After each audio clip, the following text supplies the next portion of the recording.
పూరా లోకల్. నమస్తే, welcome to పూరా లోకల్. ప్రస్తుతం మనం Kranthi Kiran BJP state general secretary గారితో ఉన్నాము. తిరుపతి లడ్డూ ప్రసాదంలో జంతువుల ఫ్యాట్ తోటి కలిపిన నెయ్యి తయారు చేసిన దాన్ని లడ్డూ ప్రసాదంలో కలిపినట్టు వార్తలు వస్తున్నాయి. దీనిపైన మీరు ఎలా స్పందిస్తారు? జయ వెంకటేశ. కలియుగ ప్రత్యక్ష అవతారము శ్రీ వెంకటేశ్వర స్వామి ఈ కలియుగంలో ప్రత్యక్ష దేవుడు. ఆయన మీద విశ్వాసం లేని ఒక వ్యక్తి స్థానికంగా పూర్వ ముఖ్యమంత్రి ఆంధ్రప్రదేశ్ సంబంధించిన వైఎస్ జగన్మోహన్ రెడ్డి. ఎన్నో సందర్భాలలో తిరుపతి దేవస్థానానికి సంబంధించిన పాలక మండలి కూడా అన్యమతానికి చెందిన వాళ్ళని అక్కడ ఈవోగా పెట్టి ఆయన వ్యాపారం నడుచుకునే ఒక ప్రయత్నం చేయడం జరిగింది.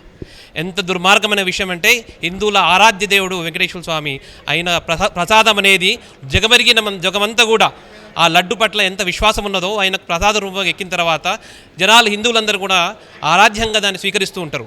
అటువంటి లడ్డూలో ఇతర జంతువులో ఒక ఏదైతే కొవ్వు కలపడం అనేది చాలా దుర్మార్గమైన విషయము. ఇది కేవలము అన్యమతానికి చెందిన జగన్మోహన్ రెడ్డికి మాత్రమే సాధ్యమవుతుంది.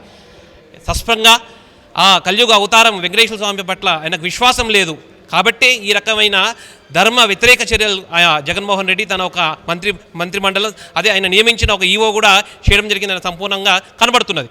కాబట్టి భారతీయ జనతా పార్టీ పక్షాన మేమందరం కూడా డిమాండ్ చేస్తున్నాము, ఇక ముందు ఎప్పుడు కూడా తిరుపతి దేవస్థానానికి చెందిన ఏ అన్యమతానికి చెందిన ఏ వ్యక్తి కూడా దాంట్లో కర్మచారిగా పెట్టరాదు.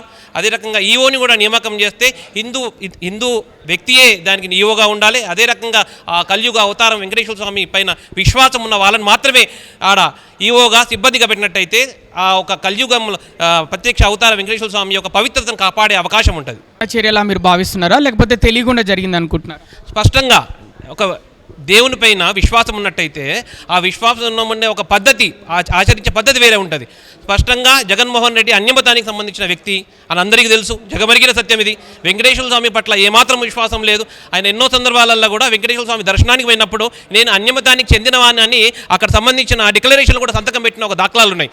కాబట్టి స్పష్టంగా వెంకటేశ్వర స్వామి పట్ల విశ్వాసం లేని వ్యక్తి కారణం వల్లనే, అన్యమతానికి చెందిన వ్యక్తి వల్లనే ఈ రకమైన ఒక క్షేత్రాన్ని ఒక పవిత్రతని దెబ్బతీయాలనే ప్రయత్నంలో భాగంగానే ముఖ్యమంత్రి తన అనుచరులు తెలిసిగా చేసిన ఒక కుట్ర ఇది అని కనిపిస్తున్నది.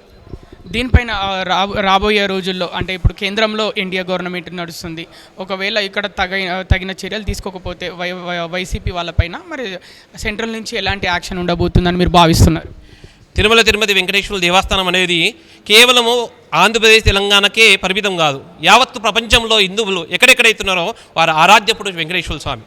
కేవలము భారతీయ జనతా పార్టీ కాదు, హిందూ సంస్థలన్నీ కూడా ముక్క కంఠముగా దీన్ని ఏదైతే ఈ చర్య జరిగిందో దాన్ని ఖండిస్తున్నది, వ్యతిరేకిస్తున్నది. కేంద్ర ప్రభుత్వం కూడా ఈ నిర్లక్ష్యం ఏదైతే ఇంతకుముందు ముఖ్యమంత్రి ఏదైతే నిర్లక్ష్యంగా జంతువుల దాని కొవ్వు కలిపేది ప్రయత్నం చేసిన కూడా దాన్ని కేంద్ర ప్రభుత్వం దృష్టి కూడా తీసుకోవడం జరిగింది. కేంద్ర ప్రభుత్వం కూడా తగు సమయంలో తగు రీతిలో నిర్ణయాలు తీసుకొని దాన్ని ఏ రకంగా చర్యలు తీసుకునే అవకాశం ఉంటుందో ఆ రకంగా ముందుకు పోతుందని మాకు విశ్వాసం ఉన్నది.